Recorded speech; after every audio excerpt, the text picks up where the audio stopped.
जिस बात का डर था आखिरकार वही हुआ। संघ प्रमुख मोहन भागवत के बयान पर खूब राजनीति हुई। भागवत ने हिंदू मुस्लिम को अलग अलग नहीं एक बताया, सबका डीएनए एक बताया, लिंचिंग करने वालों को हिंदुत्व के खिलाफ बताया, उन्हें क्रूर कहा। लेकिन ये बातें भी उन लोगों को अच्छी नहीं लगी जिनके डीएनए में ही राजनीति, जिनके डीएनए में ही हिंदू मुस्लिम करना है। ऐसे लोग संघ प्रमुख के बयान पर उन्हें ताने दे रहे हैं, उन्हें अलग अलग तरह की बातें सुना रहे हैं। इसमें ओवैसी जैसे नेता सबसे आगे हैं। सवाल यही है कि अगर इस देश के सभी लोगों का डीएनए एक बताया जाता है तो ये बात राजनीति करने वालों को चुभती क्यों है? क्या ये बात उन्हें डराती है? संघ प्रमुख ने क्या कहा था और किस तरह से उनके बयान पर 24 घंटे से राजनीति चल रही है, यह हम आपको दिखाते हैं। 40,000 साल पूर्व से हम भारत के सब लोगों का डीएनए, सब लोगों का निरपवाह डीएनए समान है। हम हिंदू कहते हैं, आपको नहीं कहना मत कहो, भारतीय कहो। नाम का, शब्दों का झगड़ा छोड़ो, भावना समझो। कोई हिंदू वर्चस्व की बात नहीं कर सकता, कोई मुस्लिम वर्चस्व की बात नहीं कर सकता। भारत वर्चस्व की बात सबको करनी चाहिए। खरी खरी बात को जैसा है वैसा समझना। इसलिए हम कहते हैं कि हिंदुस्तान हिंदू राष्ट्र है, गौ माता पूज्य है, लेकिन लिंचिंग करने वाले ये हिंदुत्व के खिलाफ जा रहे हैं, वो आतताई है। मोहन भागवत ने खरी खरी बात की, अच्छी अच्छी बात की, लेकिन खरी बातें भी चुभ गई, अच्छी बातें भी हजम नहीं हुई। ओवैसी लिंचिंग की लिस्ट लेकर आ गए, ये सवाल उठा दिया, लिंचिंग हो रही है तो ये किसकी देन है? क्या मोहन भागवत नहीं जानते कि इखलाक हो, पीलू खान हो, रकबर हो, अलीमुद्दीन अंसारी हो, जुनैद हो या आसिफ हो, ये तमाम के तमाम जो एक्यूज हैं इनका ताल्लुक हिंदुत्व की आइडियोलॉजी से नहीं है? क्या मोहन भागवत ये नहीं जानते कि जब इखलाक के एक्यूज की मौत हुई तो यूनियन मिनिस्टर जाकर उसकी लाश के ऊपर फूल चढ़ाते हैं? क्या मोहन भागवत नहीं जानते कि बीजेपी के एक्स यूनियन मिनिस्टर अलीमुद्दीन को जब मारा गया झारखंड में तो जो कन्विक्टेड लोग हैं उनको फूल का हार यूनियन मिनिस्टर पहनाते हैं? क्या मोहन भागवत नहीं जानते कि रकबर के मानने वालों को जब कोर्ट में राजस्थान में लाया जा रहा तो कोर्ट पर चढ़कर भगवा झंडा लगाया गया? 2 दिन पहले नोएडा में काजिम को मारा जाता है। ये तमाम के तमाम रेडिकलाइज हो चुके हैं इसलिए कि वो हिंदुत्व की आइडियोलॉजी को मानते हैं। उनका कहना डीएनए तो हमारा एक है, हजारों साल। तो इखलाक का डीएनए क्या था? पीलू खान का डीएनए क्या था? रकबर का क्या था? आसिफ को मारकर महापंचायत कर बीजेपी का स्पोक्स पर्सन कहता है कि क्या हम इनका मर्डर नहीं कर सकते? कौन है ये लोग? आप डिसोन करिए उनको, कंडेम करिए उनको, केस तक नहीं बुक होता उन लोगों पर। लिंचिंग करने वालों को भागवत ने आतताई कहा है, हिंदुत्व के खिलाफ कहा है, हिंदू मुस्लिम की दूरी मिटाने वाली बात की है, सबका डीएनए एक बताया है। ये बहुत बड़े बयान है, लेकिन ओवैसी जैसे नेता इसी से परेशान है कि भागवत अचानक ऐसी बातें क्यों करने लगे। ओवैसी के पास अपनी थ्योरी है। ये सिर्फ इसलिए हो रहा है कि वेस्टर्न कंट्रीज में, वहां की मीडिया में प्राइम मिनिस्टर मोदी को जो पब्लिसिटी के दीवाने हैं उनको अच्छी पब्लिसिटी नहीं मिल रही। और यूनाइटेड अमेरिका यूएसए में उनके स्टेट डिपार्टमेंट ने एक रिपोर्ट निकालकर भारत को कंट्रीज ऑफ कंसर्न में डाल दिया। तो ये सिर्फ लिप सर्विस है, मगरमच्छ के आंसू है। याद रखिए, मॉब लिंचिंग नहीं खत्म होगी, ये सिर्फ धूल झोंक रहे आंखों में। भागवत के बयान पर बात बढ़ी, ओवैसी ने सवाल उठाए और खूब सुनाया तो बीजेपी भी ओवैसी के पुरखों तक पहुंच गई और उन्हें हैदराबाद का ब्राह्मण बताने लगी।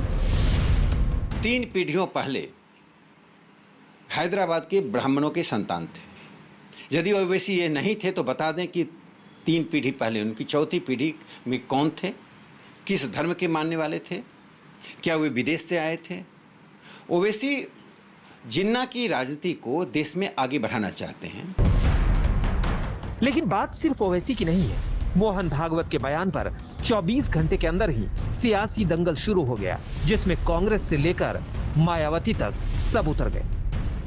अरे मोहन भागवत जी, आप ही के चेले चपाटी है जो इस देश में दंगे कराते हैं। मोहन भागवत जी, जिन निर्दोष मुसलमानों के साथ बर्ताव आपकी भाजपा और विश्व हिंदू परिषद के लोगों ने किया है, नरेंद्र मोदी जी नंबर 1, योगी आदित्यनाथ नंबर 2, इनके खिलाफ आप क्या बात करेंगे? आरएसएस प्रमुख का कल दिया गया ताजा बयान वास्तव में लोगों को न केवल अविश्वसनीय लगता है बल्कि मुंह में राम बगल में छुरी ही ज्यादा लगता है। भागवत ने धर्म नहीं, भारतीयता की बात की थी, भाईचारे की बात की थी, हिंदू मुस्लिम में ना उलझने की बात की थी। लेकिन भागवत की बातों को विपक्ष ने उल्टा ही पढ़ लिया। इसके लिए हमें भागवत साहब की स्टेटमेंट की जरूरत नहीं। भारत का संविधान ये कहता है कि हम अगर भारत के नागरिक हैं तो भारत हमारा है। दूसरी बात, उन्होंने एक और बात कही कि राजनीति समाज को जोड़ नहीं सकती, तो राजनीति समाज को तोड़े भी मत, और इसके लिए भागवत साहब की बड़ी जिम्मेदारी बनती है। वो प्रमुख हैं संघ के और है केंद्र में, बहुत सारी सरकारों में, तो कम से कम ऐसे बयानों को रोकें जो उनके बयान वीर दिन रात देते रहते हैं, जिससे समाज में नफरत और समाज में अलगाव पैदा होता है। ये उनकी सबसे बड़ी जिम्मेदारी है। सारे हिंदुस्तानी भाई भाई हैं, हमारे हैं, अपने हैं, और जो लोग इस तरह की घटना को अंजाम देते हैं वो हमारे नहीं हो सकते। वो उनको हिंदुत्व से ना जोड़ा जाए। ये विचलित कर रहा है इन लोगों को जिनकी राजनीतिक रोटियां इस पर सिकती थी और आज उनकी दुकानें बंद हो गई हैं। बीजेपी तो यही कह रही है कि भागवत ने जो बोला वो सोच संघ की हमेशा रही है, लेकिन संघ के बारे में गुमराह किया जाता था। दुष्प्रचार करने वाले हावी थे, वही लोग अब परेशान हैं। आज तक ब्यूरो। जो लोग भी मोहन भागवत के बयान पर ताने दे रहे हैं, उनकी आलोचना कर रहे हैं, नया विवाद बना रहे हैं, उन्हें यह समझना होगा कि अगर संघ जैसे संगठन के सबसे प्रमुख व्यक्ति कट्टरता को खारिज कर रहे हैं, अगर वो उन लोगों को हिंदुत्व से बाहर बता रहे हैं जो लोग कानून को हाथ में लेते हैं, धर्म के नाम पर लोगों को प्रताड़ित करते हैं, लिंचिंग करते हैं, अगर वो इस भ्रम को तोड़ने की कोशिश कर रहे हैं तो किसी एक खास धर्म का वर्चस्व हो जाएगा। अगर वो ये कह रहे हैं कि इस देश में सभी लोग एक हैं और बात धर्म की नहीं, बात देश की है, तो इस पर विवाद क्यों है? ये समझ से परे। संघ प्रमुख कल जब ये बातें कह रहे थे, उसी समय ये भी कह दिया था कि हो सकता है कि कुछ लोग इसे पसंद न करें, हो सकता है कुछ लोग विवाद करें, हो सकता है कुछ लोग इसे इमेज मेकओवर की कोशिश बताएं, कुछ लोग इसे मुसलमानों के वोट पाने की कोशिश बताएं, लेकिन ऐसा कुछ भी नहीं है, क्योंकि इस राजनीति में संघ नहीं पड़ता, इसीलिए इरादे नेक हैं।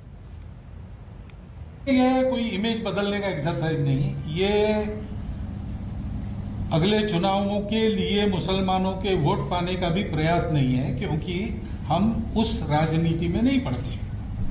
वोट की राजनीति, पार्टी पॉलिटिक्स, इसमें हम लोग नहीं पड़ते। हाँ, हमारी कुछ विचार है राष्ट्र में क्या होना चाहिए, नहीं होना चाहिए उसके बारे में, और अब एक ताकत बनी है तो वो ठीक हो जाए, इतनी ताकत हम जहां लगानी है चुनाव में भी लगाते हैं, कि बात जरूर है। लेकिन हम किसी के पक्षधर है इसलिए नहीं, हम राष्ट्रहित के पक्षधर है। बहुत बड़ा वर्ग है जो इसका समर्थन करेगा, हमको कहेगा कि आपने बहुत अच्छा किया, ये पहल की। ऐसा भी वर्ग है जो खराब नहीं है, अच्छे इंसान है, लेकिन वो कहेंगे कि बस आप भी भोले बन गए। आप ये जरूर कहेगा, क्योंकि ठोकरे लगी है। वो कहेंगे कि अरे ऐसा कभी हुआ था क्या, ये ऐसा मामला नहीं है कि आप लोग नहीं समझते। ऐसे भी हो चलेगा, ये शास्त्रार्थ चलेगा। लेकिन यहां एक बात और है, संघ प्रमुख ने जो बातें की, उन्हें और उनकी विचारधारा मानने वाले कितने लोग उन बातों को फॉलो करते हैं, कितना मानते हैं, यह भी देखना होगा। क्योंकि एक तरफ संघ प्रमुख की भाईचारे वाली बातें हैं, दूसरी तरफ वो हेट पॉलिटिक्स है जिसमें धर्म के नाम पर उन्माद फैलाया जाता है, नफरत भरे बोल बोले जाते हैं। हरियाणा में आजकल कुछ ऐसा ही हो रहा है। कोई हिंदू वर्चस्व की बात नहीं कर सकता, कोई मुस्लिम वर्चस्व की बात नहीं कर सकता, भारत वर्चस्व की बात सबको करनी चाहिए। 40,000 साल पूर्व से हम भारत के सब लोगों का डीएनए, सब लोगों का निरपवाह डीएनए समान है। भारत माता के जिस दिन गाजियाबाद में संघ प्रमुख मोहन भागवत हिंदू मुसलमान का एक डीएनए बता रहे थे, भाईचारे की बात कर रहे थे, उसी दिन वहां से 2.5 घंटे की दूरी पर वो लोग महापंचायत लगाकर भड़काऊ बातें कर रहे थे, जो खुद को हिंदुत्व का ठेकेदार मानते हैं। करंट आया कि नहीं आया? एक बार और आएगा। भारत माता की। जब भारत हमारी माता है तो पाकिस्तान के हम बाप हैं, और इन पाकिस्तानी को हम यहां से घरों में किराए पर मकान नहीं देंगे। ये प्रस्ताव पर पास करो, मुझे आपत्ति है। इन को इस देश से निकालो, यह प्रस्ताव पास होना चाहिए। ये हरियाणा के पटौदी में हुई उस महापंचायत के अंदर बोले गए भड़काऊ बोल हैं जो धर्मांतरण और लव जिहाद के मुद्दे पर बुलाई गई थी। पटौदी किसकी है?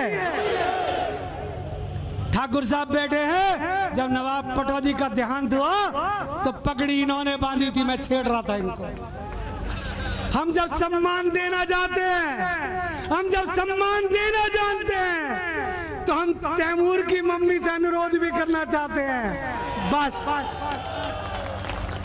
ये लव जिहाद शर्मिला टैगोर के समय से चला था, बीज पटौदी में ही बोया गया था। काटोगे भी पटौदी वालों। इस महापंचायत में सूरजपाल अम्मू जैसे वो नेता बेधड़क मुस्लिमों के खिलाफ हेट स्पीच दे रहे थे, जो हरियाणा में बीजेपी के प्रवक्ता भी हैं। देश के अंदर इतिहास बनाना चाहते हो, इतिहास बनना नहीं है, इतिहास बनाना है। ना तैमूर पैदा होगा, ना औरंगजेब, बाबर, हुमायूं पैदा होंगे। हम 100 करोड़ हैं और ये 20 करोड़ का जो नेता बनता ओवैसी नाम का, वो हमको आंख दिखा जाए हमारे देश में। एक तरफ सूरजपाल अम्मू जैसे नेता हैं, पटौदी की महापंचायत में आए लोग हैं जो धर्म के नाम पर उन्माद फैला रहे हैं, एक समुदाय को टारगेट कर रहे हैं। दूसरी तरफ संघ प्रमुख हैं जो सबका डीएनए एक बताते हैं, लिंचिंग को हिंदुत्व के खिलाफ बताते हैं, लेकिन संघ प्रमुख की बातें ऐसे लोग कब समझेंगे, कब मानेंगे? अगर गलती से कोई लव जिहाद वाला नकली आदमी मिल जाए तो मुर्गा बनाओ, उसकी वीडियो बनाओ, और मुर्गे को चिकन में तंदूर में मत डालना। कानून बहुत सख्त है हरियाणा का, को चुन चुन कर ठोकेंगे, ठोकेंगे कि नहीं? तुम्हारी शिकायत ऊपर तक जा रही है, अबे क्या करोगे? सोना की शमशान समिति का प्रधान हूं 27 साल से, मुझे पता है यहीं आना है। इन्हें किसी का डर नहीं है, ये कुछ भी बोलते हैं, कोई रोक नहीं है। बार बार ऐसी महापंचायत हो रही हैं जिनमें हेट स्पीच दी जाती है। पटौदी की महापंचायत में भी ऐसा ही हुआ। यहाँ सूरजपाल अम्मू जैसे नेता भी थे, बीजेपी के कुछ और नेता भी थे, धार्मिक नेता भी थे, शाहीन बाग गोलीकांड का आरोपी भी था। भीड़ से भड़काऊ नारे लगवाए जा रहे थे, भड़काऊ बातें कहकर तालियां बजवाई जा रही थी। ऐसी हेट पॉलिटिक्स हरियाणा में पिछले कुछ अरसे बढ़ी है। नीरज वशिष्ठ, गुरुग्राम, आज तक।